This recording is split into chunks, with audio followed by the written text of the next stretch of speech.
আসসালামু আলাইকুম।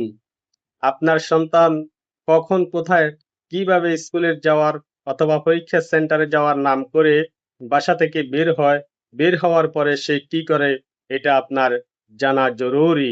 কেননা আমার বাস্তব দেখা থেকে বলতেছি, একজন এসএসসি পরীক্ষার্থী ছেলে, সে একা মা বাবাকে ছেড়ে বের হয়েছিল বাসা থেকে। পথে সে একটি চা দোকানে বসে সেইখানের মাধ্যমে 8:30 বাজে সকাল সিগারেট নিয়ে সিগারেট খাচ্ছিল।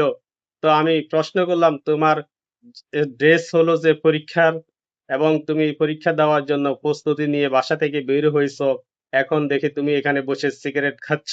তো এটা তুমি কি, কেমন তুমি, তোমার বয়স মাত্র 16-17 বছর, তো তোমার মা বাবা কি তোমার সাথে যাচ্ছে না?